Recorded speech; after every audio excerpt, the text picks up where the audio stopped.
IBNU. Vamos aí falar sobre o livro de Salmos e hoje, mais uma vez, avaliando com atenção e cuidado dois salmos muito especiais. E temos hoje conosco também a professora Suzy Lee, que vai começar expondo o primeiro salmo que fala muito sobre esperança no momento de luta e dificuldade. Boa noite, Suzy.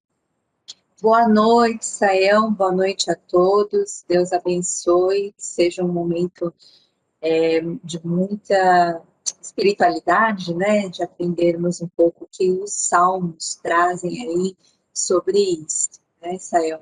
Deus abençoe muito essa noite. Vamos aí compartilhar, então, a nossa apresentação para que a gente comece a falar hoje dos salmos. Hoje a gente vai falar de um salmo muito especial também, né? Todos que nós falamos são especiais, mas esse é um muito conhecido também nosso, que é o Salmo 40, da aflição para a gratidão. Um momento muito difícil, momento de sofrimento, momento de dor, e aí a pessoa, né, o salmista, ele vai adorar a Deus, vai dar um louvor de gratidão a Deus. Então, na verdade, o Salmo 40, ele é uma oração por ajuda nesse momento de aflição, né? Não são, assim, mostrados especificamente, não se fala exatamente, a gente não sabe quais são as causas dessas aflições, mas Davi reconhece que são ocasionadas aí, uma das coisas é pelo pecado, no versículo 12, assim como nos Salmos 38, 39, 41. E elas são agravadas pelo triunfo de seus inimigos. Então, já tinha uma dor muito grande, um sofrimento muito grande por causa do pecado. Agora vem uma coisa pior, né? Vem em cima disso a perseguição, a dificuldade com os inimigos, que é um tema também muito presente aí nos Salmos 38, 39 e 41. Agora, o Salmo 40 é uma oração, mas é interessante, porque aqui parece que tem uma inversão. Geralmente, os salmos começam mostrando o problema, e aí a pessoa vai descobrindo, ela vai ter um encontro, e aí ela começa a adorar a Deus, a louvar, a agradecer, né? Aqui não, aqui começa o contrário. Aqui começa com um louvor a Deus pelas suas misericórdias, provavelmente por tudo que ele passou. E aí, nos versículos 1 a 5, mostra essa gratidão, esse coração cheio de louvor, né, a Deus, e com um testemunho dessa fidelidade do próprio rei ao Senhor. Então, no 6 ao 10, mostra aí por que a razão, né, disso, dessa fidelidade. Assim, aí no final, que é nos versículos 11 a 17, mostra agora o momento presente e um pedido de socorro, um pedido, né, uma petição, um clamor a Deus por ajuda.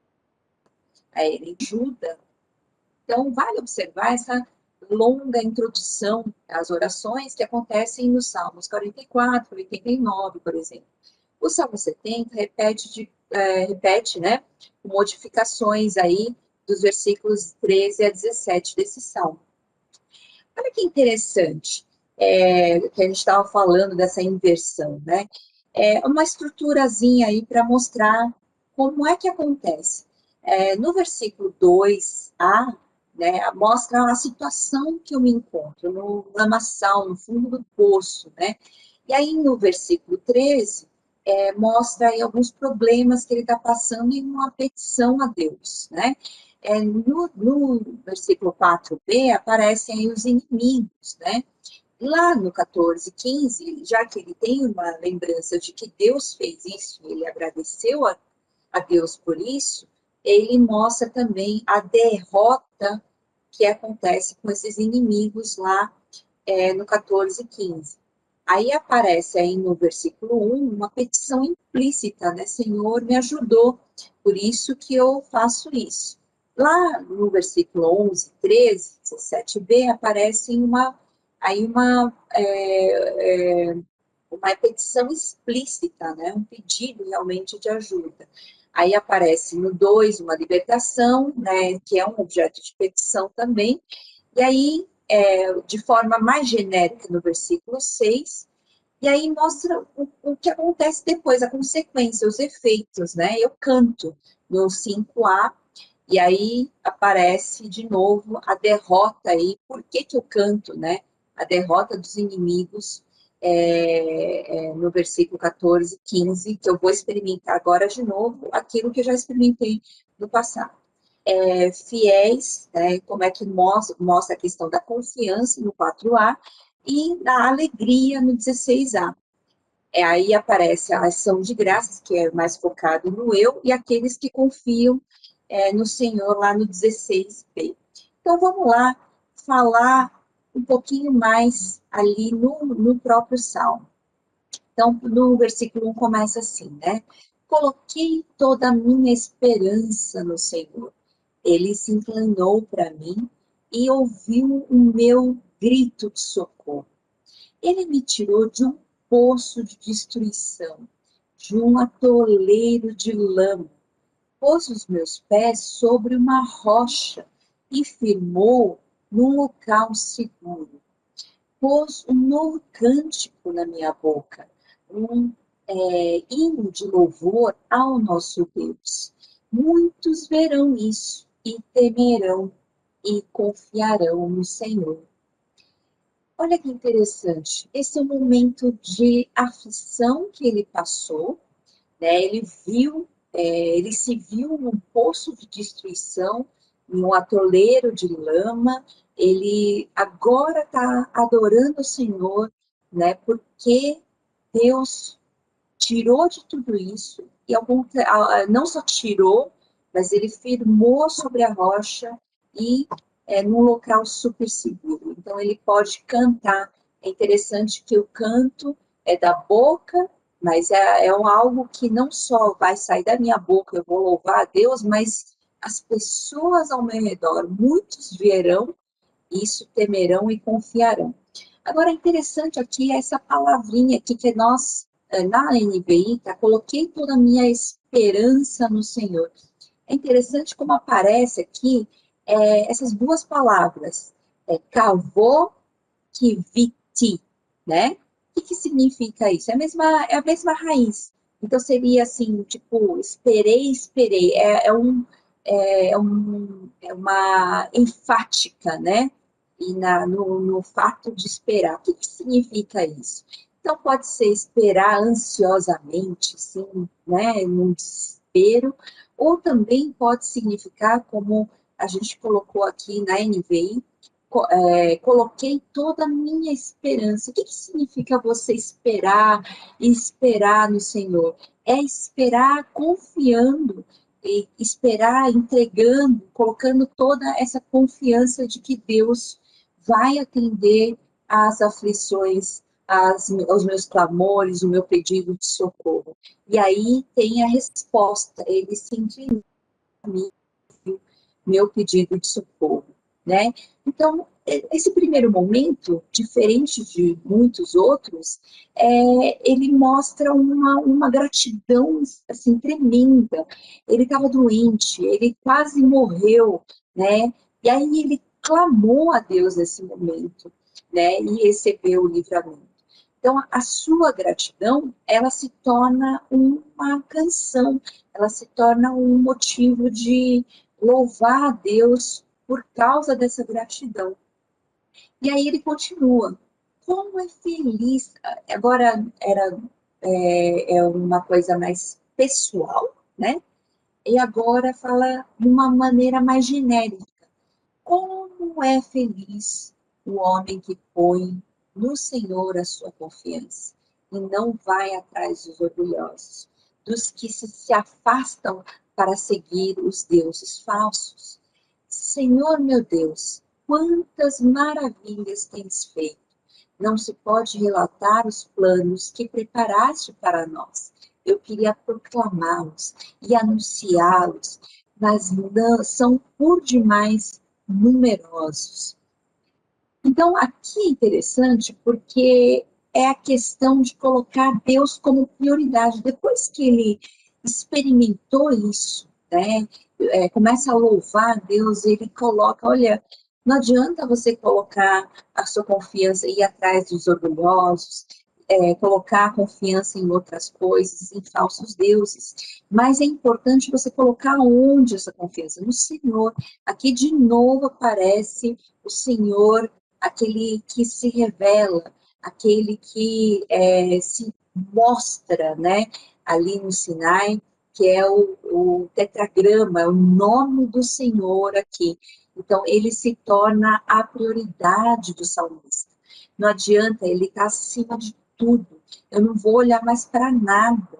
Eu vou olhar somente para esse Deus que é o verdadeiro, que é aquele que me salvou, que é aquele que me libertou. Então, ele consegue agora, a partir dessa experiência pessoal, desse encontro profundo, desse momento de salvação e de libertação, ele consegue enxergar as maravilhas de Deus. Ele fala, como é possível? Se eu pudesse, olha, eu faria o quê? Eu proclamaria, eu anunciaria, só que são tão grandes, são tantos, que eu não posso nem fazer isso de uma maneira completa, plena, né? Mas é um desejo muito grande de falar para todos, de mostrar para todos como é bom esse Deus, como é maravilhoso esse Deus, né? E aí, a partir do 6, fala, sacrifício e oferta não pediste, mas abriste os meus ouvidos. Holocaustos e ofertas pelo pecado não exigiste. Aqui mostra também, de novo, aquela questão do paralelismo, né? Sacrifício, holocausto, oferta, oferta para os pecados, né? Não pediste, não exigiste. Então, isso é um paralelismo aí de sinônimos, né? E aparece uma coisa interessante aqui, mas abriste os meus ouvidos. O que significa isso, né? Aqui, provavelmente, está falando de que eu, quando eu vejo esse Deus que não mostra esse desejo de sacrifício pelo sacrifício, uma oferta, não é isso. Mas o que ele quer é uma submissão, que eu ouça, que eu obedeça, né? Então, tem por exemplo, em Deuteronômio aparece Shema Israel, né? Ouçam, ó Israel. Então, isso quer dizer, é um chamado para, não é para ouvir simplesmente no sentido auditivo, né, da questão, mas é um ouvir para obedecer, é para guardar no coração e obedecer a esses mandamentos, a essa voz, a essa palavra que Deus está mostrando, ao que é correto, ao direcionamento que Deus está dando, né? Então, aqui, o Senhor não faz isso. Então, a única coisa que o Senhor fez é abrir meus ouvidos para eu entender, para eu ouvir e para eu poder obedecer a esse direcionamento, a esse direcionamento, essas leis, né? Por que não? E a palavra de Deus que tem me falado e falado ao meu coração, né? Então, eu disse, aqui estou, já que o Senhor me chamou para ouvir, já que o Senhor chamou para obedecer, para se submeter a Deus, né? Eu estou aqui. No livro está escrito ao meu respeito, né? Tenho grande alegria por tudo isso que o Senhor fez, por esse livramento que o Senhor trouxe. Então, eu tenho uma grande alegria em fazer a tua vontade. Interessante aqui, eu não faço a vontade de Deus porque Ele me exigiu alguma coisa, né? Eu não cumpro aquilo que Deus me fala porque Ele me pediu alguma coisa ou me obrigou a fazer alguma coisa. Mas eu, depois de experimentar esse Deus, eu tenho uma alegria tremenda né? Porque eu descobri que Ele está acima de tudo, que Ele faz maravilhas, que Ele é bom. Eu tenho essa alegria em fazer a Tua vontade, ó meu Deus. Ó meu Deus, né? A Tua lei está no fundo do meu coração. Então, a partir dessa experiência tão profunda, eu posso dizer que está guardado lá dentro do meu coração para que eu possa obedecer, me submeter e viver conforme a tua palavra, a tua lei, né? E aí diz, eu proclamo as novas de justiça na grande assembleia. Como sabes, Senhor, não fecho os meus lábios. Não oculto no coração, a tua justiça. Falo da tua fidelidade e da tua salvação. Não escondo da grande assembleia a tua fidelidade e a tua verdade.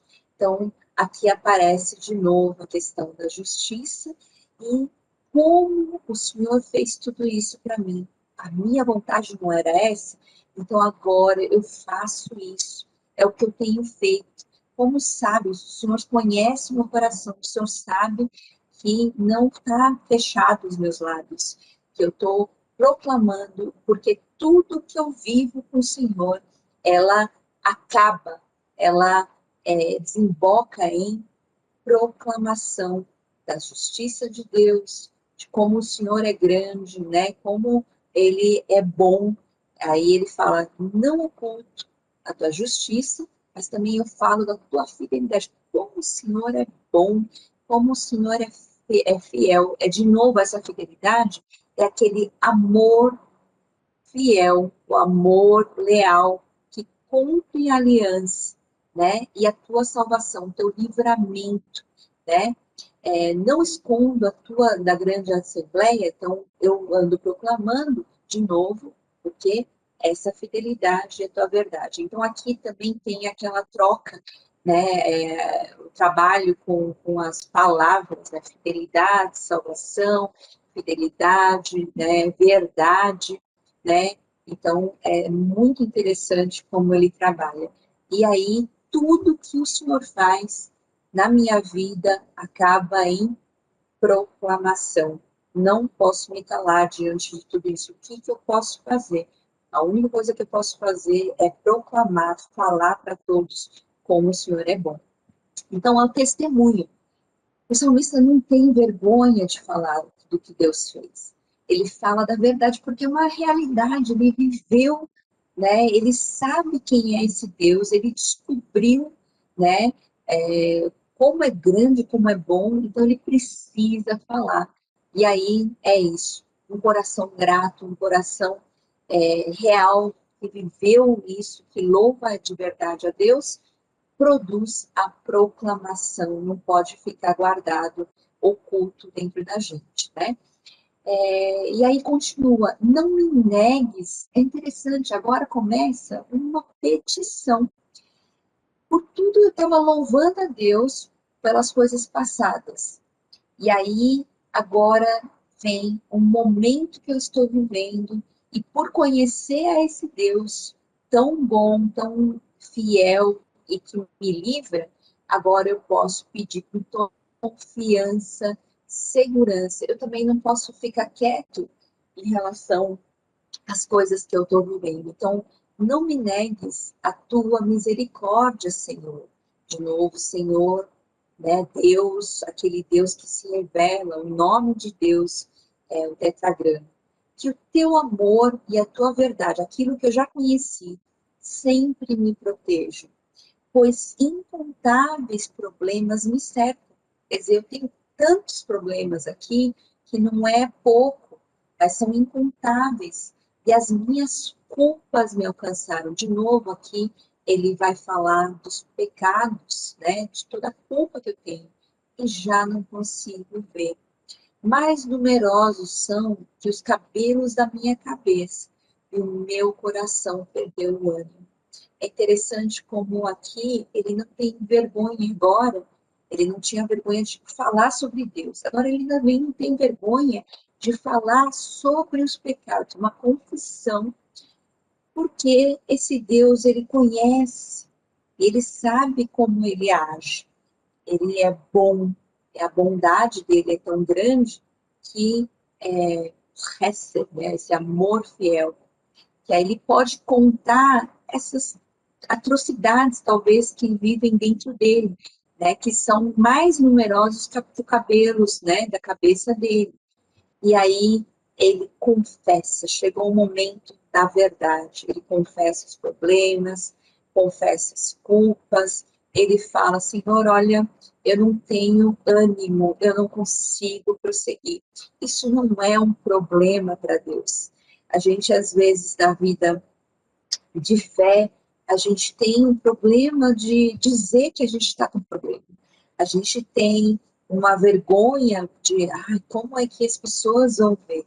Mas diante de Deus, eu posso me abrir completamente, eu posso dizer com toda sinceridade. Aqui uma coisa muito importante é, com toda sinceridade, tirar qualquer máscara, né? Chegar próximo a esse Deus que me vê em secreto. Eu posso abrir completamente, falar com toda honestidade, sinceridade de coração. E aí ele começa a contar, olha, não é só isso que eu tenho de problema. Sejam humilhados e frustrados todos os que procuram tirar minha vida. Retrocedam, desprezados os que desejam a minha ruína. Fiquem chocados com a sua própria desgraça os que zombam de mim, mas regozijem-se e alegrem-se em ti todos os que te buscam. Digam sempre aqueles que amam a tua salvação, grande é o Senhor. Então, ele faz, é uma petição, né, um pedido, mas é uma oração, Senhor, eu não posso fazer nada diante disso. Então, de novo, o Senhor é aquele que pode cumprir, né, a justiça verdadeira. Então, o Senhor vai à frente e faz, porque eles estão me perseguindo, é um grande problema, eu estou aflito, né, e o Senhor pode fazer isso por mim. E aí ele lembra, né, que aqueles que te buscam, aqueles que amam a tua salvação, podem dizer, grande é o Senhor. E é um louvor a Deus, no sentido de petição, mas de confiança, demonstração de confiança a Deus. E aí diz, agrada-te, Senhor, em me libertar-me. Apressa-te, Senhor, em ajudar-me. Quanto a mim, sou pobre e necessitado, mas o Senhor preocupa-se comigo. Tu és o meu socorro e o meu libertador. Meu Deus, não te demores. Então, ele tem uma confiança tão grande nessa justiça. E também ele tem uma intimidade tão grande de dizer, Senhor, eu conheço o Senhor, então o que eu peço, não assim, se alegre, né? Agrada-te, Senhor, de me libertar e não demore, Senhor, porque eu estou tão aflito, eu estou tão desesperado, vem, Senhor, e o que eu posso dizer, Senhor, eu não tenho nada. É aquele feliz é aquele que é pobre, né? Aquele que é humilde em espírito, é aquele que pode dizer a Deus, Senhor, eu não tenho absolutamente nada. Eu não sou absolutamente nada, mas o Senhor se preocupa comigo e o Senhor é esse socorro e esse libertador. Eu conheço o Senhor, eu confio no Senhor, por isso, Senhor, não demora, né? Ele pode fazer esse pedido desesperado e dizer para Deus, eu dependo completamente do Senhor. Então, o salmista aprendeu não só por uma experiência, mas por todas as experiências que ele passou, ele aprende que ele depende completamente de Deus.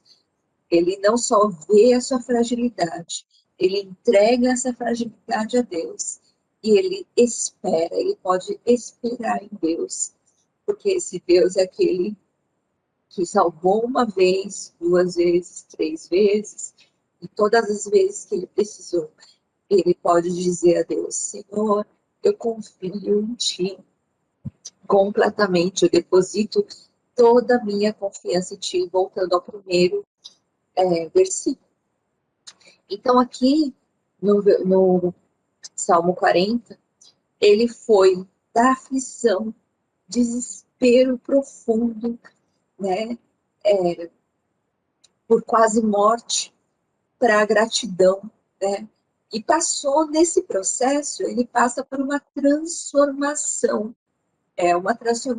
profunda, que está ligado a Deus, por conhecer a Deus de verdade, e poder ver quem é esse Deus, e confiar nesse Deus consigo mesmo, de poder ver todos os erros, ser sincero em abrir, se colocar diante de Deus, mas também ver como ele é frágil, como ele não é nada, e que ele depende completamente de Deus.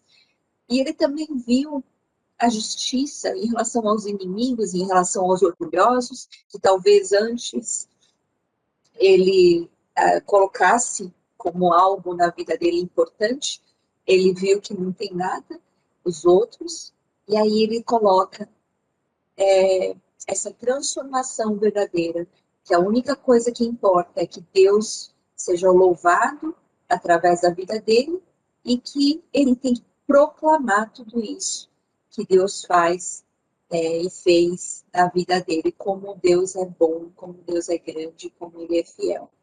Então, é um salmo muito especial que serve para a nossa vida, para a gente lembrar como nós somos, quem é Deus e como nós podemos depositar toda a nossa esperança, toda a nossa confiança nesse Deus maravilhoso. Então, vamos passar para um segundo momento agora, né, para falar do último salmo desse nosso curso, né, com o professor Luiz Saião. Muito obrigado, Suzy. É muito bom aí ver o que o Salmo 40, né, tem a nos dizer. Como nós podemos observar, nós temos uma coisa especial na espiritualidade do Salmo, que nos mostra que nem sempre, né, nós caminhamos numa espiritualidade quando a gente se vê livre da aflição e do sofrimento, e nem uma ideia na qual a gente se entrega ao sofrimento e à dor, mas existe um caminho, né, que envolve aí a oração, envolve a luta, o sofrimento e aquilo que Deus está fazendo na vida da gente. E nesse caminho, né, a gente hoje está passando por um momento difícil no mundo todo, quando muitas pessoas estão apreensivas, num momento difícil, né? E é muito valioso prestar atenção ao Salmo, como é que o Salmo tem ensinamento de Deus, tem elementos importantíssimos para a espiritualidade e trabalham, né, profundamente a questão da dor, do lamento, da oração e da adoração. Então, vamos aí nessa mesma sintonia que a gente viu no Salmo 40 agora, olhar o Salmo 130, né, que fala, né, claro, é um salmo que faz parte, né, inclusive a gente já chegou aí a ver que ele faz parte daqueles chamados Shir HaMa'alot, né, aqueles salmos dos degraus, salmos de peregrinação que vão do 120 até o 134, né? E lá a gente vai ver essa adoração que é trazida no templo para ser, né, apresentada diante do Senhor, e uma adoração que vem do sofrimento, vem da dor. Por isso que a gente até separa aqui adoração, né? E aí o que a gente vê? E, na verdade, o Salmo vai apresentar aí o que a gente pode definir como um testemunho que mostra a confiança que ele tem no Senhor, né? E o salmista, né, que apresenta isso, ele tem consciência, a gente vai ver isso, de que ele é pecador e até mesmo de que ele pecou, né? E que mesmo no ambiente que envolve a sua dor, que é descrito lá como profundezas, nesse clamor, ele tem certeza de que Deus é a sua esperança. E como nós observamos, né, o que o texto diz, o fato dele estar dentro dos salmos de peregrinação, a gente tem bastante sinal aí de que é um salmo do período pós-exílico. Você viu o Salmo 40, né, que é do primeiro livro de Salmos, né, e agora o 130, que é do último livro de Salmos. Então, o que, que a gente vê? Uma das maneiras, né, de classificar o Salmo tem a ver com a maneira, com que tipo de expressão de espiritualidade ele apresenta. E nós temos nos saltérios 7 salmos que são chamados de penitenciais, esses salmos de lamento, de dor, onde existe essa expressão de penitência, e esse aqui é o 6º de 7 salmos que são assim classificados, né? E aí o salmo é composto, né, dessas duplas, chamadas às vezes de parelhas, que são duplas de versículos, né, que divide-se ainda em duas metades de duas duplas de versos cada uma, que a gente vai ver na nossa caminhada, na nossa reflexão, né, e entendimento do conteúdo do Salmo 130. Então vamos adiante aí para a gente poder ver o que é que o Salmo tem a nos apresentar. Veja lá, então ele começa com os primeiros 2 versículos, e o que é que a gente vai observar? É muito valioso prestar atenção ao sentido que o Salmo nos apresenta, quando ele diz: das profundezas clamo a ti, Senhor. Ouve a minha voz, estejam atentos os teus ouvidos às minhas súplicas. Nós vamos ver nesse início do Salmo uma coisa curiosa, que preste atenção. Nós temos aí, na verdade, um lamento. Mas o interessante é que esse lamento é composto para ser cantado no templo com os adoradores, com todo mundo junto. E é curioso, porque isso, inclusive, como ele é um cântico de peregrinação, isso envolve todo mundo chegando para uma festa importante, né?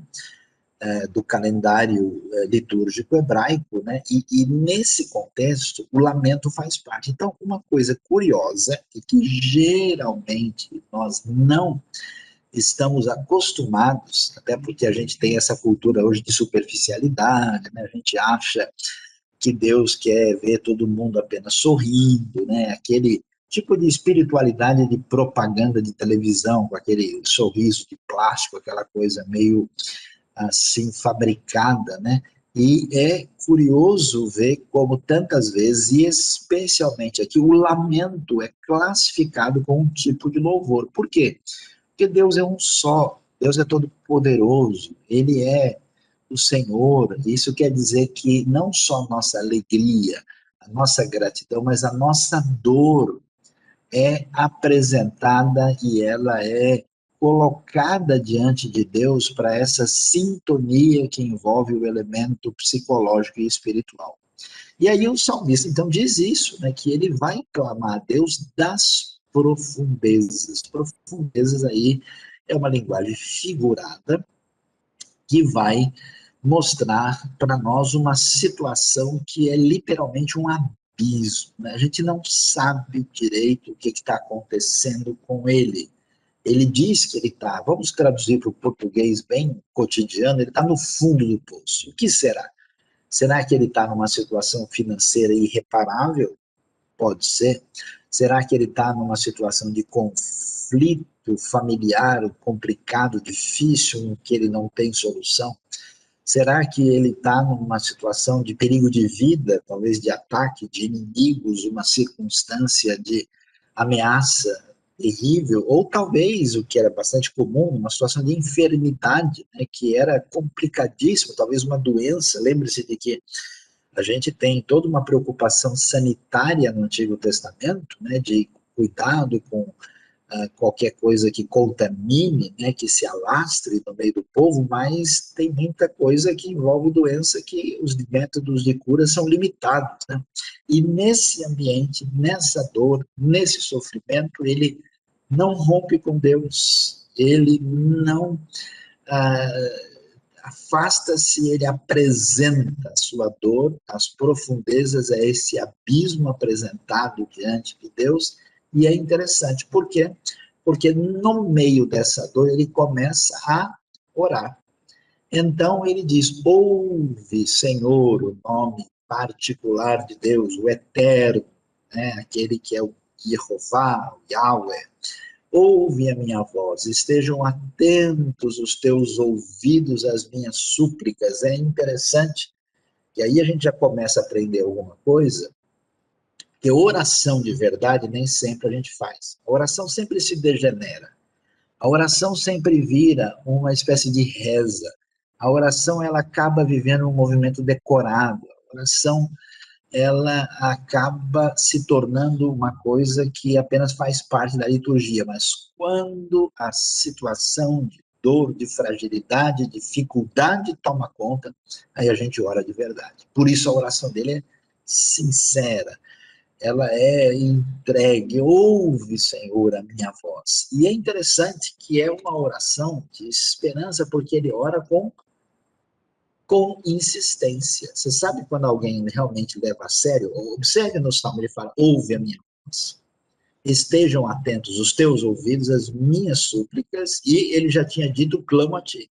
Clamo a ti, ouve a minha voz, estejam atentos os teus ouvidos, ou seja, ele insiste, tudo que é importante para a gente repete e vai atrás e vai com insistência. Já vi pessoas interessadas em conseguir um produto que desejam muito, ou ter interesse em ver um filme que é muito desejado, a pessoa vai até conseguir. Aqui o salmista não desiste de Deus.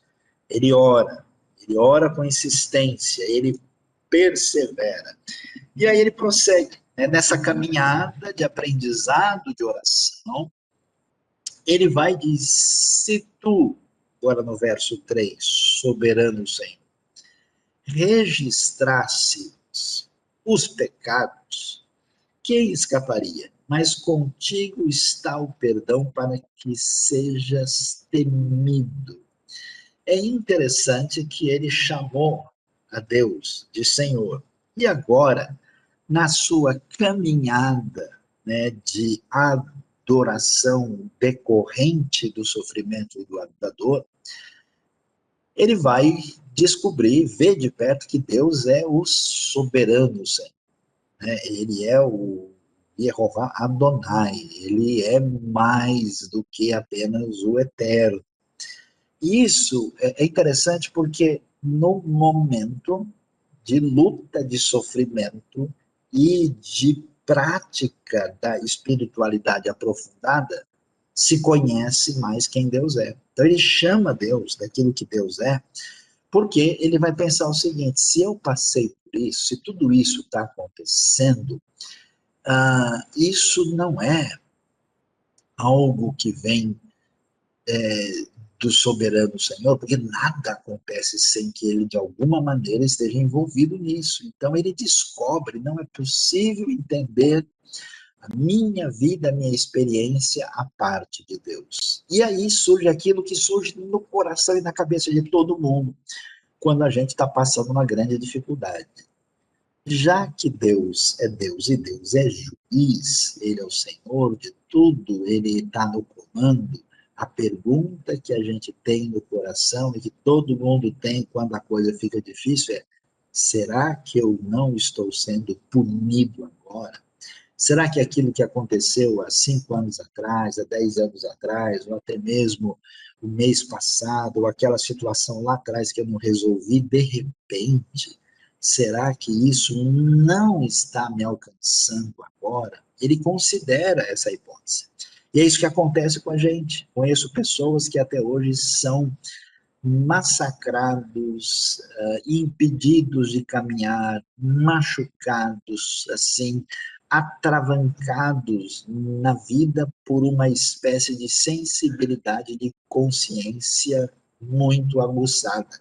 O que é bom, o que é importante a pessoa reconhecer os seus erros Inclusive, esse é o caminho para onde Deus nos leva. Mas é preciso observar as coisas da perspectiva completa de Deus. Então ele pensa o seguinte, espera aí, se é verdade que tudo que está acontecendo com a minha dor, com as profundezas, se isso de fato fosse uma cobrança absoluta de Deus, esse negócio não teria muito sentido, porque, afinal de contas, se Deus de fato fosse cobrar tudo, se ele registrasse os pecados, ninguém escaparia.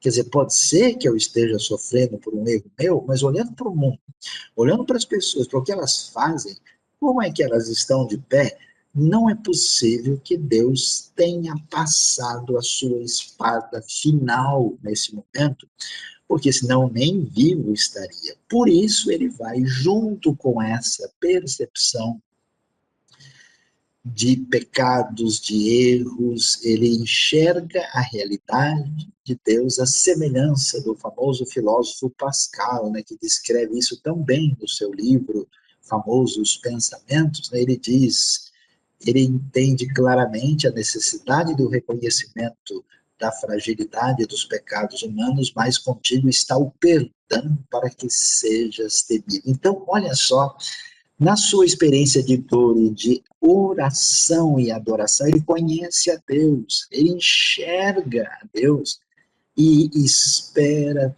pelo perdão, porque ele entende que Deus não está cobrando na totalidade aquilo que poderia ser cobrado dele, e a gente vai vendo que essa consciência de perdão, essa consciência de que Deus é bondoso, poderoso e aceita o arrependido de volta, é que vai mostrar como é que funciona de fato a adoração. Só quem é perdoado é que adora de verdade. Adoração de coração livre, ela pressupõe uma consciência que conseguiu, de fato, descansar na graça de Deus e sabe o que significa perdão e sabe o que significa essa graça. Então, diante disso, o salmista, ele reconhece, né, que a mão de Deus está estendida sobre ele. Ele sabe que não é possível que toda a ira divina venha se descarregar sobre ele por causa do seu momento de dor e profundezas. E nesse momento ele passa por um processo de mudança significativa que muda completamente o caminho a partir da metade do salmo. Ele vai chegar agora, né, a partir do verso 5 na sequência aí, e vai dizer algo que chama atenção, até quando você vê o que ele disse até agora. Ele diz, espero no Senhor com todo o meu ser, e na sua palavra ponho a minha esperança. Espero pelo Senhor mais do que as sentinelas pela manhã. Sim, mais do que as sentinelas esperam pela manhã. É interessante a gente ver que o salmista finalmente amadurece no coração dele uma realidade nova que é fundamental para a vida, que é exatamente a esperança. Observe, né, que ele vai dizer assim de boca cheia, espero no Senhor com todo o meu ser. Observe que essa esperança nasce do seu momento de dor, de lamento, de clamor e de se colocar diante de Deus, e aí é que nasce essa esperança a partir da experiência de sofrimento. É somente na escuridão que surge a fé de verdade. E a gente às vezes não percebe isso, né? Que Deus nos permite, nos deixa passar por caminhos sombrios e difíceis, exatamente para que a gente aprenda a depender dele e a caminhar na nossa vida com fé, não segurando na nossa própria fragilidade. E é interessante que ele entra num perfil agora tão positivo, colocando a expectativa com todo o seu ser no Senhor e destaca a esperança na palavra do Senhor. Na sua palavra ponho a minha esperança, vai dizer o verso 5. E aí nós vamos ver que coisa interessante, porque a fé vem da palavra de Deus. Às vezes a gente está num momento tão complicado, difícil, embaralhado, que não tem saída, que não sabemos, né, somos reféns dos sentimentos negativos. Uma maneira de lidar com isso é exatamente ler e deixar os salmos atingirem o nosso coração a partir dessa força que vem da palavra divina. E ele disse isso, olha, eu estava olhando para mim no desespero, e aí olhei para a minha vida, temi, porque eu conheço os meus erros, os meus pecados, e disse, bom, agora eu estou perdido, porque com certeza eu estou sendo punido. Mas espera aí, se Deus de fato está exercendo a punição definitiva, não é possível que alguém vai ficar de pé. Então ainda há esperança, então ele se volta para Deus e ele vai descobrir que essa fé se define a partir da palavra de Deus, porque fé é conhecimento prático de Deus.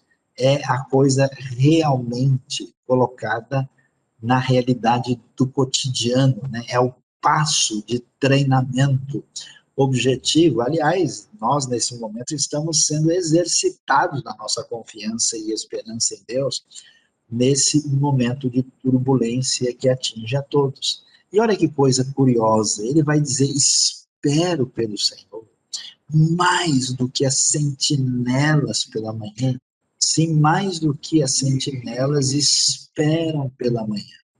Eu acho que você vai entender com facilidade o que é uma sentinela, né? Nas cidades antigas dos tempos da Bíblia, do tempo dos Salmos, você tem uma cidade que ela é murada, né?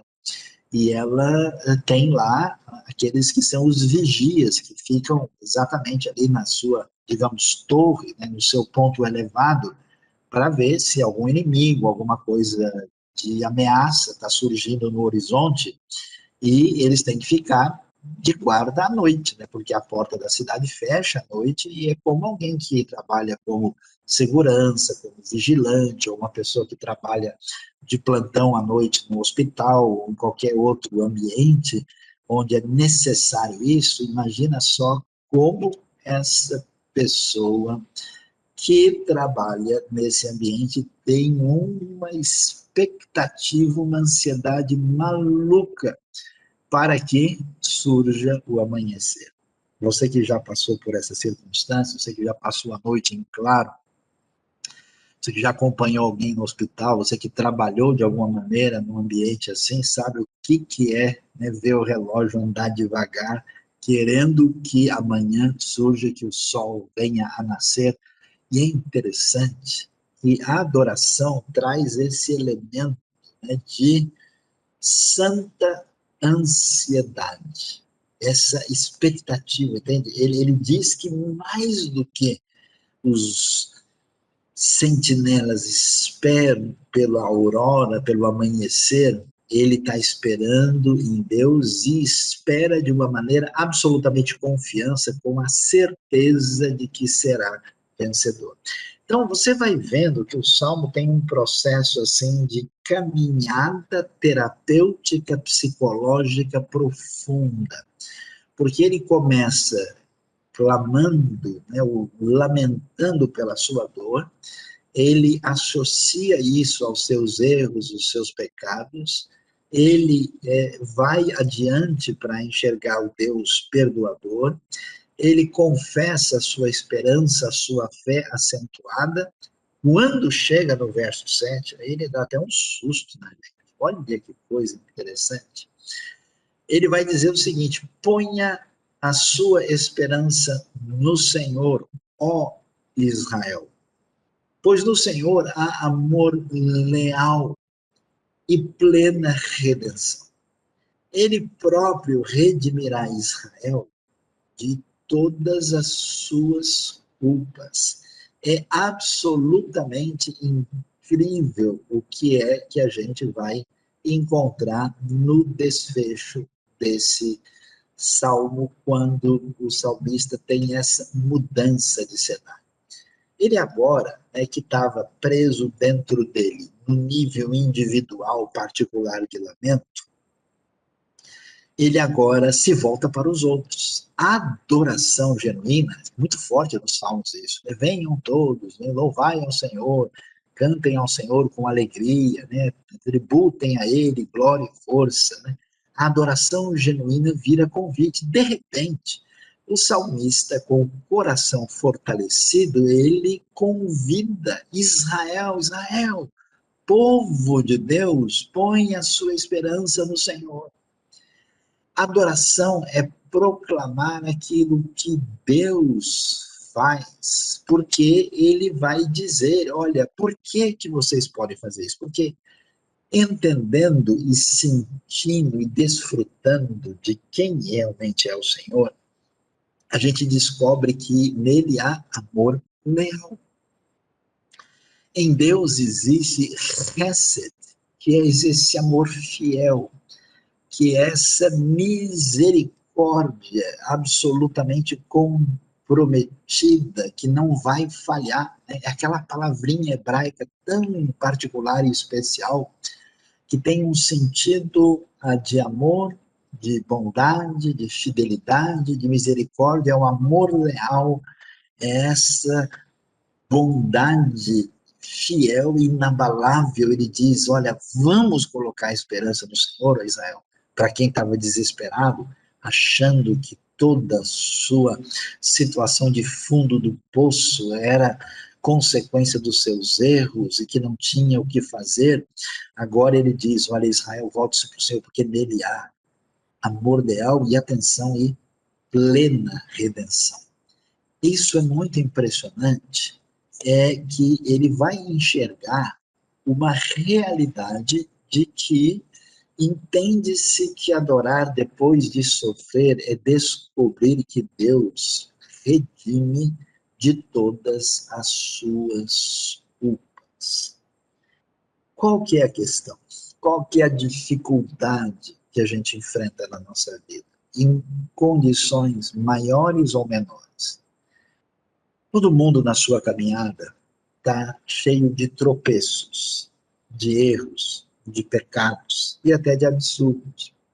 E a gente vai juntando uma espécie de lixo psicológico e espiritual na nossa vida, seja em termos de relacionamento com os outros, onde existe ressentimento, mágoa e até mesmo ódio, inimizade, seja em situações quando a gente tem circunstâncias de erros em que a gente até mesmo prejudicou alguma pessoa de uma maneira ou de outra, em algum negócio mal feito, em alguma coisa esquisita, seja na área financeira, onde nós cometemos equívocos e certas coisas que não ficaram bem definidas, ou até mesmo em gente que se apropriou indevidamente, de maneira direta ou indireta, daquilo que não lhe pertence, seja na postura arrogante, na postura de prepotência, na inveja, na postura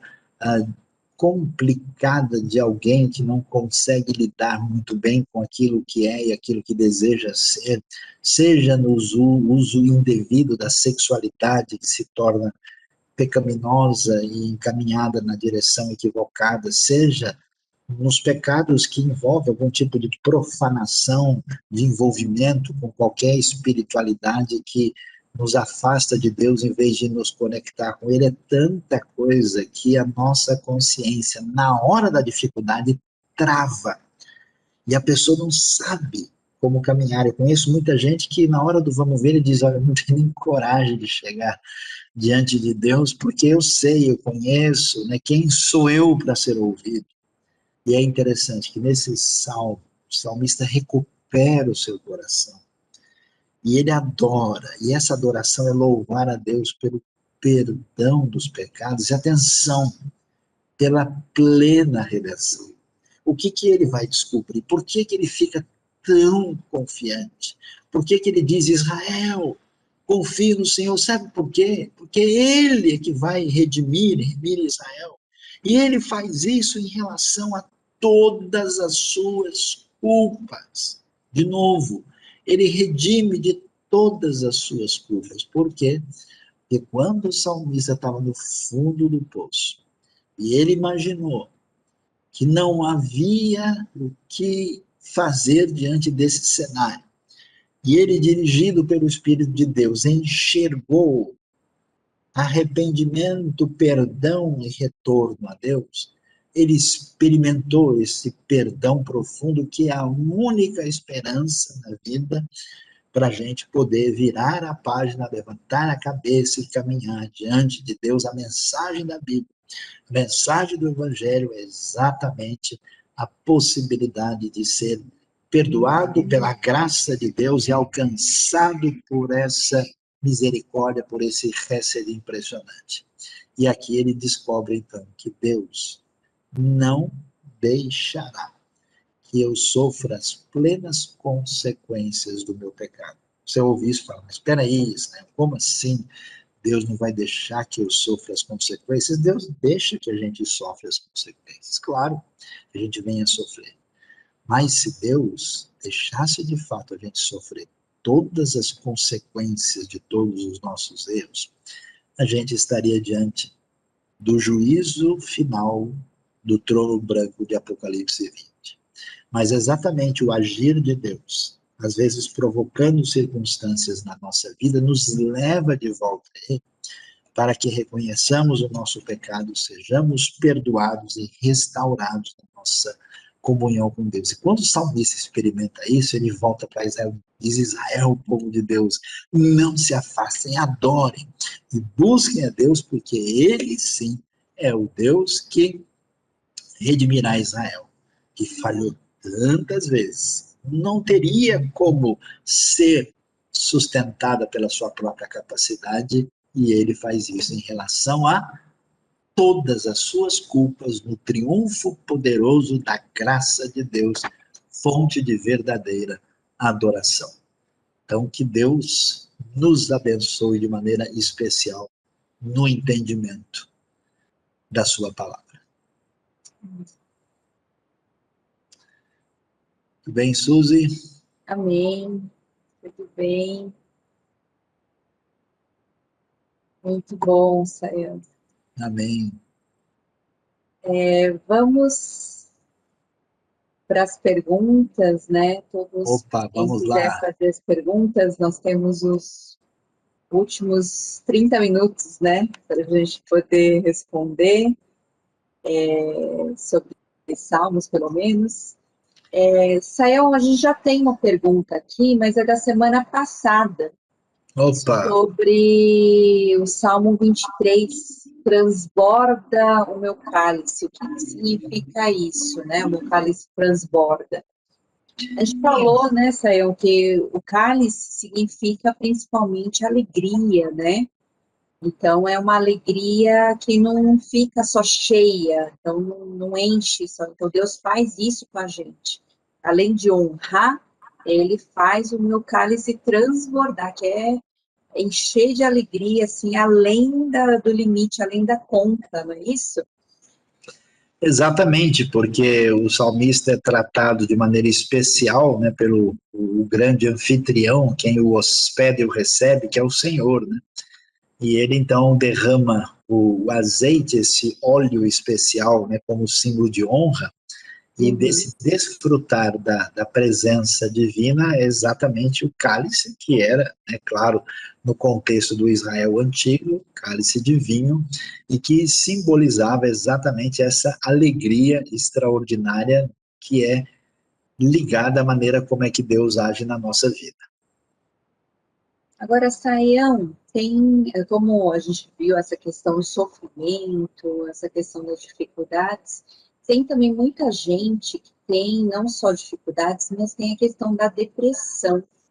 Como é que trata isso? A gente pode, o psiquiatra, a psicologia, o pastor, como saber essa questão da origem, né? Se é uma opressão, é o pecado, físico, não são hormônios, ou se é o psicológico, são traumas. Como é que a gente faz para poder tratar isso, Sayão?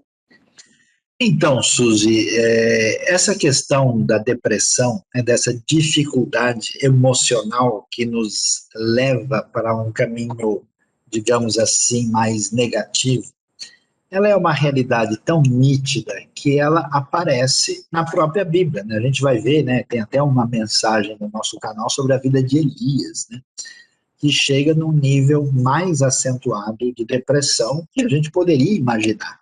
Elias perde a vontade de continuar vivo, né?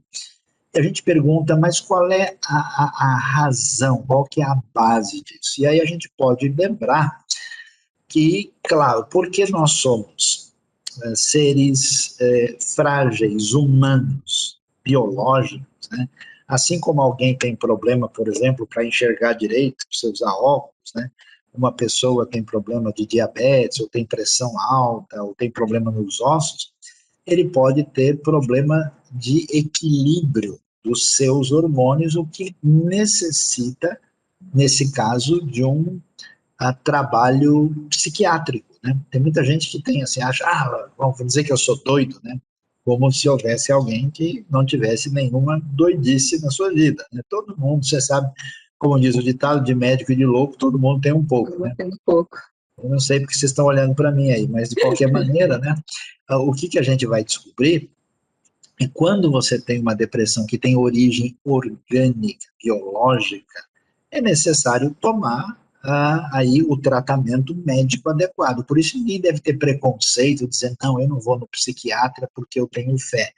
A coisa não funciona bem assim, né? Então, você cuida da sua saúde em outras áreas e a saúde que envolve o cérebro, né, e a mente também passa por isso. Às vezes, a depressão pode ter origem em feridas na alma, através de uma trajetória marcada por dor que a pessoa não consegue transpor. E aí essa pessoa precisa de uma terapia que envolva a área psicológica, né? Então ela tem que revisitar aquele momento, tem que saber lidar com aquela situação, ela tem que passar por uma série de situações, né? Na Bíblia você vê de certa forma isso, né? Quando o próprio personagem, por exemplo, a gente vê Davi, depois de ter pecado, de ter errado, ele entra numa depressão quando morre, né? O seu filho, depois que ele passa um tempo, ele redimensiona isso diante de Deus e consegue levantar a cabeça e caminhar adiante, né? Então, todo mundo está sujeito a isso, e quando a coisa está difícil, em vez da pessoa deixar piorar, em vez da pessoa começar a mascarar, em vez da pessoa falar, não, eu tenho fé, eu não vou mexer com isso, não é esse o caminho. E claro, existe também depressão que tem ligação com uma questão espiritual direta. Quer dizer, se eu estou com ódio no coração, se eu me recuso a perdoar uma pessoa, se eu tenho uma situação de pecaminosidade intensa que mexe com a minha cabeça o tempo todo e eu não ligo para isso, eu não faço nada para libertar o meu coração, a coisa vai complicar, né? E às vezes tem depressão que pode ter origem demoníaca. E nesse caso a pessoa precisa de oração, de libertação, né? Então o que a gente deve fazer? Numa situação difícil, buscar todas as alternativas e para lidar com elas, porque às vezes, né, existe uma causa maior que precisa ser tratada e às vezes tem uma causa sobreposta. Às vezes a pessoa tem uma dificuldade espiritual associada a uma ferida emocional e ele precisa tratar dos dois para uma recuperação, né? E uma coisa muito importante é se alimentar de um bom ensinamento bíblico, como a gente vê, por exemplo, no Salmo, né, que mexe lá. Eu conheço várias pessoas que são libertadas pela palavra por realmente receber esse alimento de Deus e ter um entendimento diferente sobre Deus, sobre nós mesmos e sobre o nosso relacionamento com os outros. Então tá aí uma diretriz assim mais ampla sobre a realidade que envolve a questão da depressão. Isso aí. Agora, Sayão, a gente às vezes fica um pouquinho. Quando a gente lê vários textos e a gente não entende, às vezes, o que o texto está querendo dizer, a gente fica um pouquinho confuso, né? Como a gente faz, por exemplo? A gente obedece aquilo que fala em Filipenses, alegrem-se sempre, Ou a gente obedece aquele que fala entristeçam-se lá no Tiago 4:9. Como é que a gente faz, Sayão, para saber como que a gente precisa obedecer? Excelente pergunta, né? A gente precisa entender quais são os contextos onde surge aquela orientação e qual é o objetivo daquela orientação. Então, por exemplo, em Filipenses, que é uma das cartas da prisão, parece que está dando tudo errado. Né? Por quê? Deus chamou Paulo, o encaminhou para a obra missionária. De repente as coisas, entre aspas, começam a dar errado e Paulo vai parar na prisão. Pode ser que ele escreveu Filipenses quando ele estava preso em Cesareia durante 2 anos lá, é uma possibilidade, ou talvez durante um período que ele ficou preso em Éfeso, que é até mais próximo. Alguns chegam a achar que foi em Roma mesmo, né? E aí, no momento em que a gente corre o risco, né, de perder a visão e a gente começa a poder ficar refém de um sentimento muito negativo que perde a conexão com a visão completa da realidade, a Bíblia diz o quê? Pessoal, não se esqueça, alegrem-se do Senhor, que apesar do que eu estou vendo aqui, tem uma outra parte do cenário que eu não estou vendo. Então, a partir da visão de Deus, é possível alegrar-se na tribulação. Alegrar-se em meio ao sofrimento, porque eu estou enxergando a realidade além dos 5 sentidos. Mas, em Tiago, o assunto é outro. Em Tiago, o pessoal está bem, eles têm, inclusive, estado bem, né, no momento em que eles estão até explorando quem precisa mais. Né? Eles estão num momento em que essa coisa que parece, né, ser sempre uma bênção, que tudo dá certo para a gente, não é tão bom assim.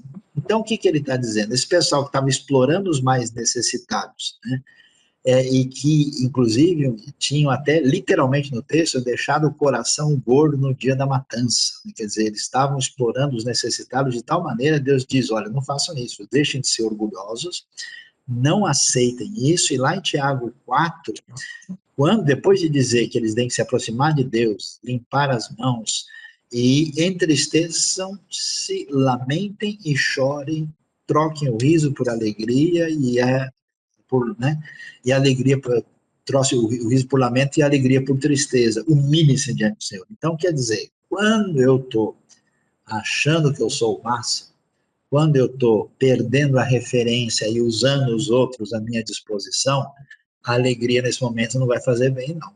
Então é hora de baixar a bola e é hora de cair na realidade, e aí essa tristeza, essa humilhação é o remédio amargo para curar a minha arrogância, a minha postura equivocada, né? É aquele negócio, tá com diabetes, meu amigo, não pode comer doce, tem que comer couve, que comer um negócio, suco de limão, né? Agora, o outro não, se ele está numa situação que ele está com hipoglicemia, pode dar suco de manga com açúcar, pudim de leite condensado, não há problema. Então, a gente tem que saber acertar no momento adequado e correto. Agora, Sayão, quando a gente passa por esses momentos, né, de tristeza, ou às vezes até um choque maior, um trauma, né, um luto difícil, né, de alguém muito próximo, a gente fica realmente muito mal, fica inquieto, né? Quando é assim, o que a gente pode fazer? Como é que a gente reage? Ou o que a gente pode fazer também, às vezes, para consolar ou ajudar outras pessoas, né, que estão nessa situação?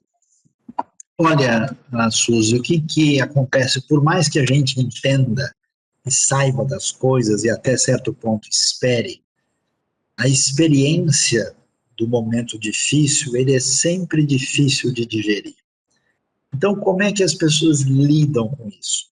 No primeiro momento, quando a dor é muito acentuada, as pessoas geralmente têm a tendência de fazer de tudo para não enxergar aquilo. Existe o que a gente chama de uma fase de negação, né, de rejeição. Não, não é possível. Eu me lembro que eu perdi pessoas queridas, né, que faleceram no momento em que não esperavam. E eu, na minha cabeça, no meu coração, parecia que eu sempre ia encontrar a pessoa. Parecia que ela não tinha ido embora. Não tinha como eu aceitar aquilo com facilidade, né? Até que demorou um tempo, digamos assim, como a gente diz, para a ficha cair. E, às vezes, nesse momento, depois que a pessoa consegue passar essa fase de negação, às vezes vem, por exemplo, uma raiva, uma espécie de revolta, alguma coisa que a pessoa joga contra Deus ou contra os outros, e quando cai sobre si, ela se enche de culpa.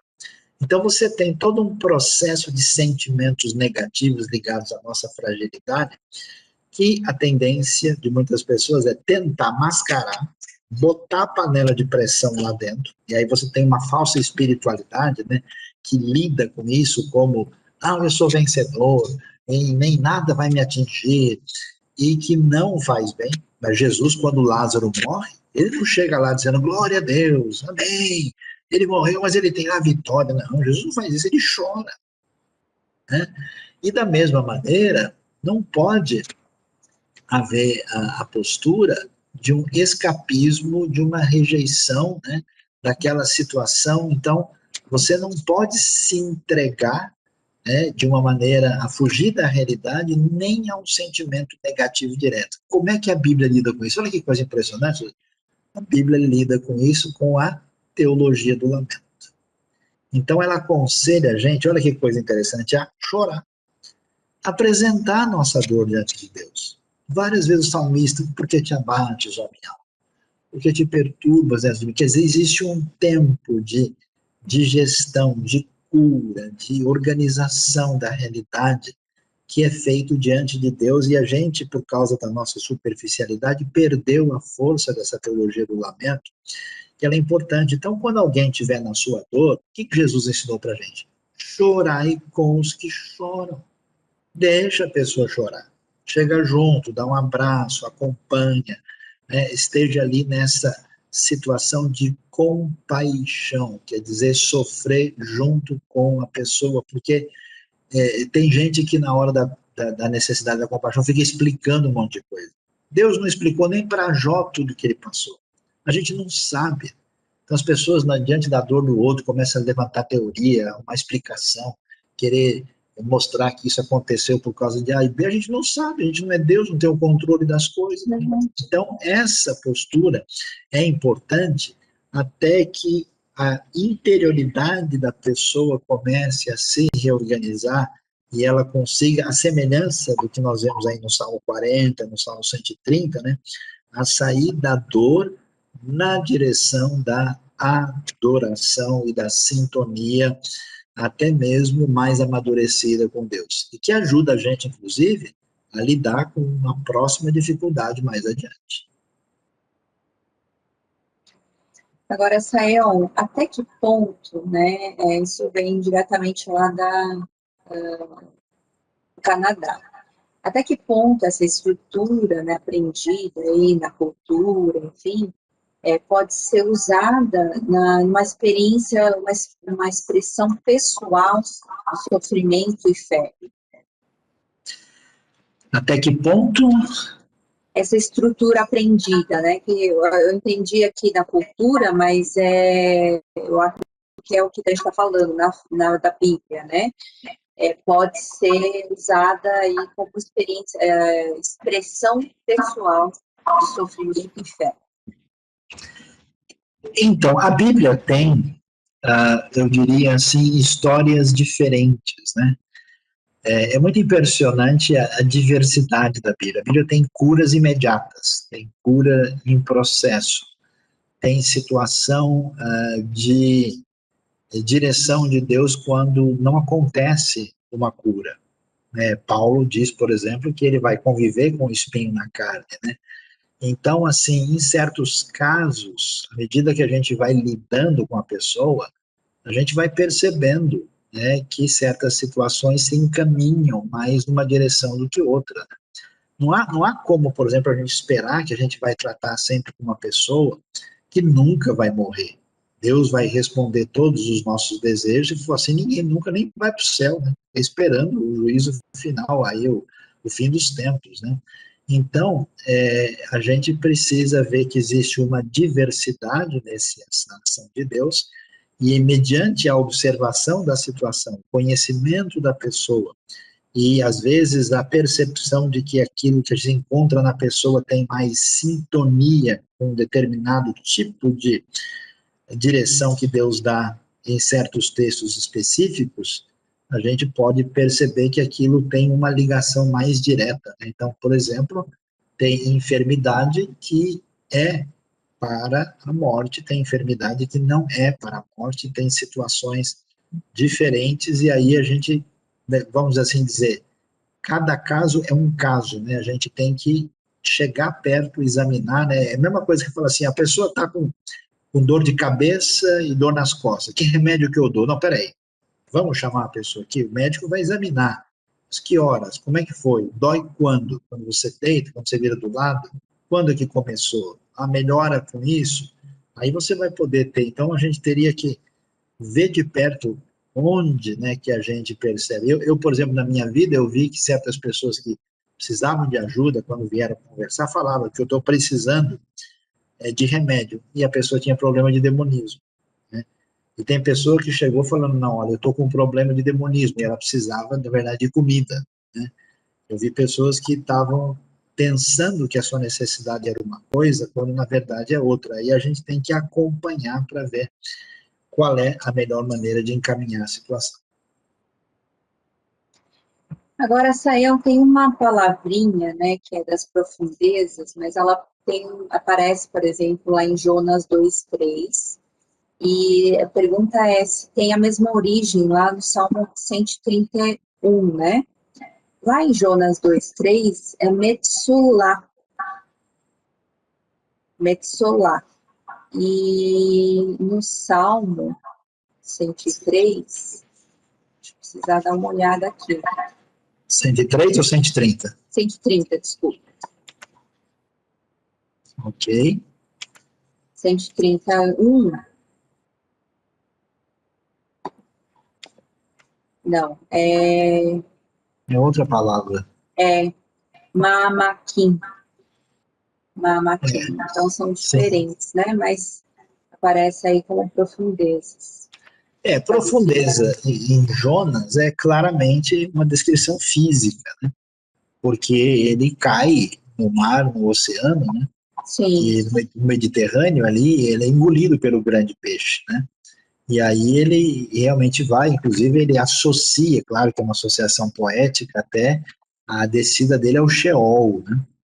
E lembra lá no capítulo 2 que ele quer orar ao Senhor no seu templo. E aí, profundezas, de qualquer maneira, mesmo sendo termos diferentes, elas evocam, né, esse momento, no caso de Jonas, que é físico, mas que aponta para a sua situação, porque existe uma coisa interessante em Jonas, é que ele desce o tempo todo.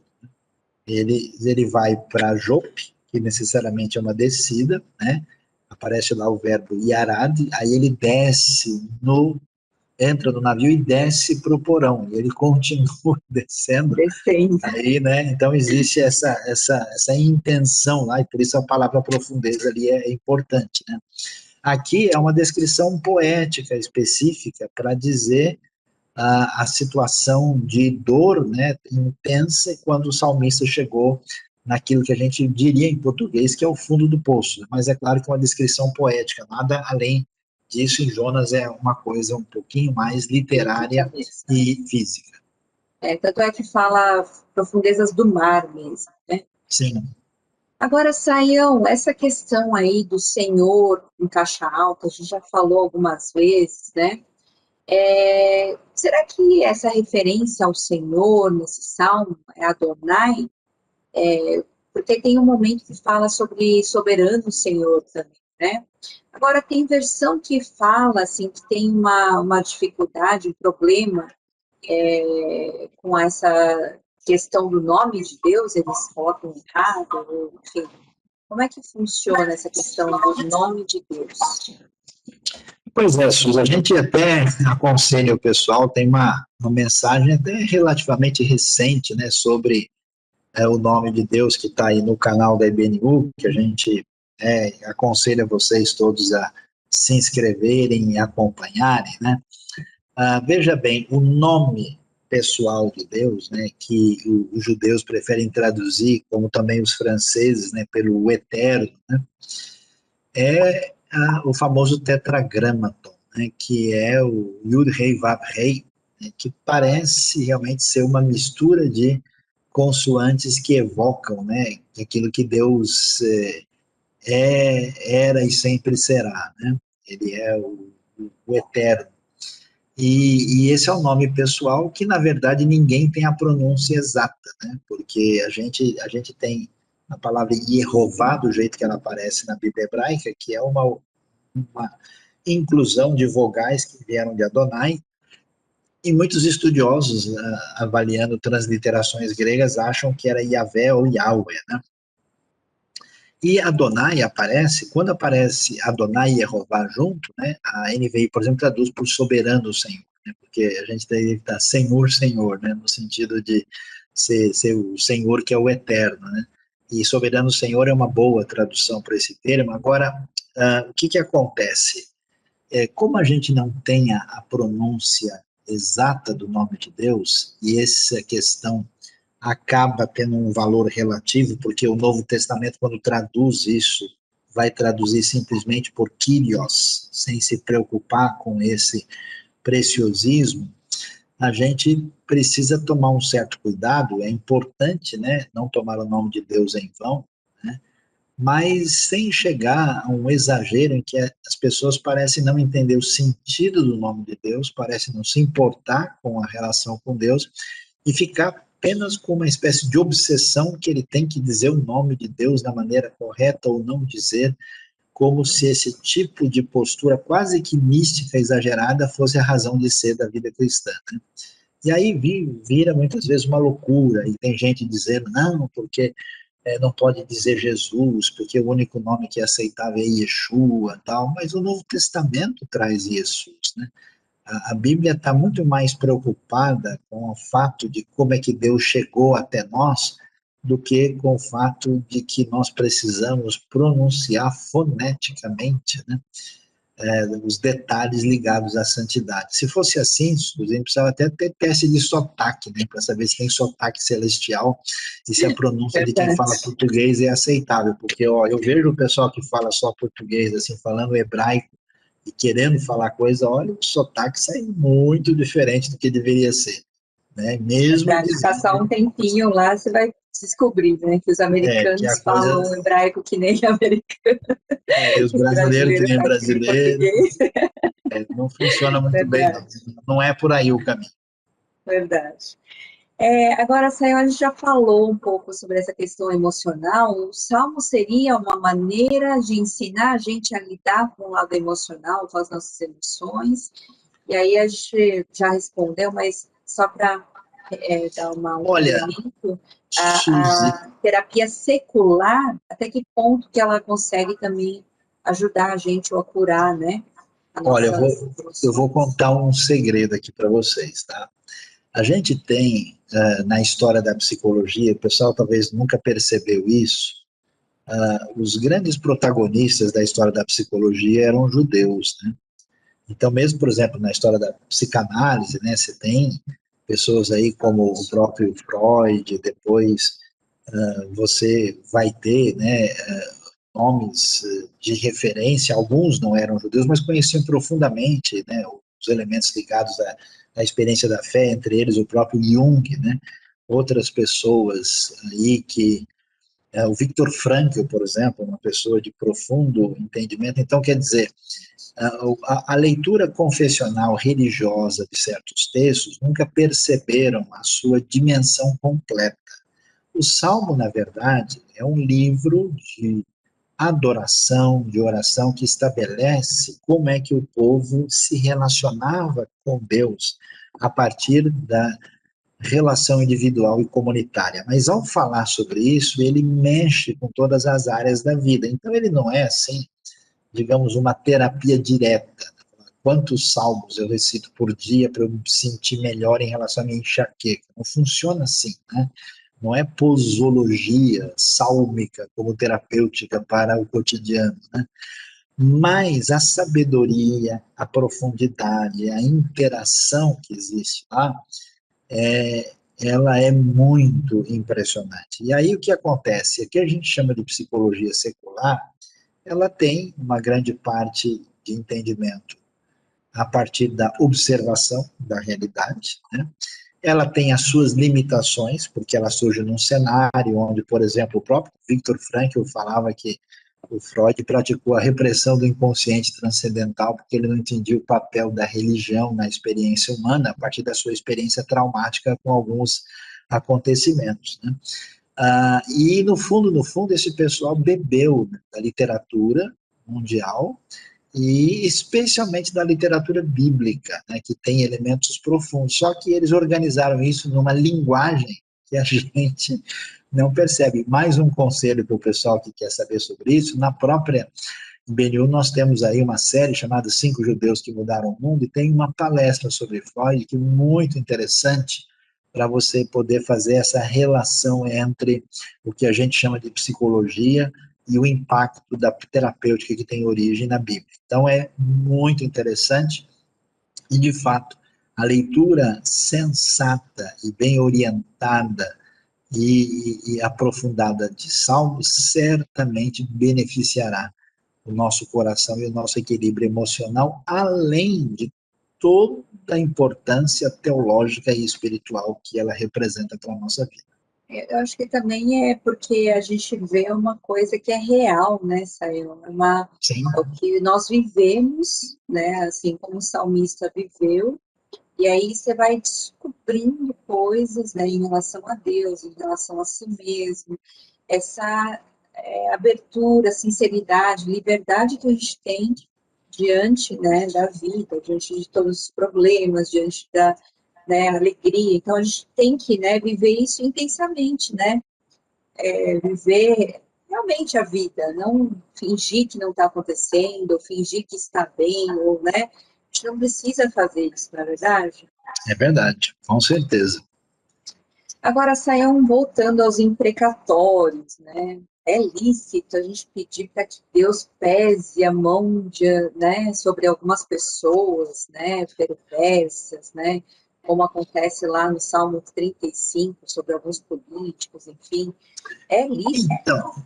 Então, Suzy, o Salmo imprecatório tem um significado. Você está no ambiente do Antigo Testamento, onde existem ameaças que não são meramente individuais, né, que envolvem ameaça à própria nação de Israel, muitas vezes ao rei, à aliança de Deus, e a pergunta é quem vai ser o árbitro final disso, né? E a resposta é Deus, e a gente pede que ele faça justiça. De modo geral, a nossa postura, ela sempre deve ser alinhada com as palavras de Jesus, né, que vai dizer, Pai, perdoa porque eles não sabem o que fazem. Como Estevão, né, que na hora de ser morto e apedrejado, né, aqueles que o matavam, ele vai orar, Pai, não lhes atribua, né, esse pecado, porque esse coração cheio da graça de Deus, na esperança do arrependimento do outro, que no Novo Testamento fica concretizado como pelo poder da graça o inimigo é transformado em irmão, como é o caso, por exemplo, do próprio apóstolo Paulo, né? Então, não é aconselhável a gente fazer isso. Agora, existem situações onde você tem o que a gente pode chamar de radicalidade do mal. Por exemplo, você tem uma situação de um grupo jihadista que entra no lugar e começa a matar todo mundo. Ou uma catástrofe do tipo Hitler, Stalin, ou de qualquer outro tipo, né? Como é que a gente lida com uma situação dessa? A gente deve orar, Senhor, nós pedimos que o Senhor intervenha e traga ali o teu poder e a tua justiça. Paulo fez isso, por exemplo, com um homem que estava prejudicando ele. Ó, Senhor, o Alexandre, o ferreiro, né, que o Senhor trate com ele. Ele entrega ao Senhor para ele não prejudicar de uma maneira expressiva a obra de Deus. Então, nesse sentido, a gente tem que entender que a nossa motivação não pode ser ódio, não pode ser mera vingança, não pode ser uma atitude carnal, né? A nossa atitude deve ser de entregar no sentido de beneficiar as pessoas que estão sendo atingidas pelo mal de uma maneira significativa. Então, a melhor maneira, num momento de crise mais acentuada, Senhor, essa situação eu entrego nas tuas mãos para que o Senhor venha a intervir e fazer com que a tua mão seja vitoriosa e poderosa nessa situação tão terrível. Isso aí. Agora, assim, a última pergunta, Sayão, como é que será que foi feito esse negócio do salmo? Será que a pessoa vive, aí ela compôs o salmo depois de ver o problema, depois de ver isso? Ou no momento que ela está vivendo? Como é que será que acontece isso, hein? Com certeza, em primeiro lugar, vem a experiência da pessoa. Alguns salmos até tem isso, né? Salmo de Davi, quando ele fugia de Absalão, né? Tem até a referência histórica, né? Então, o salmista passou por um momento complicado, por um momento difícil, né? Salmo 46, que parece evocar a invasão de Jerusalém pelos assírios, né? Salmo 20, o rei vai enfrentar uma situação de guerra. Então, existem elementos que apontam para essa circunstancialidade. Agora, no momento depois, em que isso é possível, né, o salmista, né, diante da sua experiência, ele põe por escrito, né, aquilo que ele passou. Né? E você vê que coisa, por exemplo, a gente viu aí, né, junto aos rios de Babilônia, nós nos sentávamos e sentávamos chorávamos com saudades de Sião, vai dizer o Salmo 137, depois que eles voltaram, quer dizer, ele está lembrando do que acontecia lá e está escrevendo aqui agora. Só que essa poesia, feita pelo autor que tem a ver com o rei Davi, com Salomão, com aqueles que eram do contexto levítico da adoração do templo, ela ultrapassou o limite individual. Ela chega no âmbito da comunidade e ela passa a ser apreciada e é levada para o contexto da ação, da adoração comunitária no templo. Então, Deus age na vida da pessoa pela sua experiência histórica, o inspira a escrever essas palavras, que se tornam uma composição poética que chama atenção, entra no âmbito da comunidade, é celebrada no âmbito da adoração comunitária e depois é cristalizada nessa referência de composição musical e passa a fazer parte da identidade litúrgica e de adoração do Israel antigo e finalmente sendo claramente apresentada como palavra de Deus a nós. Uma palavra que se apresenta em sintonia com a experiência pessoal, profunda, psicológica, social, né, existencial, de nível pessoal ou então comunitário e que chega a nós. É isso que você falou que é tão interessante, que não é uma abstração. Está falando de uma coisa que é real, né?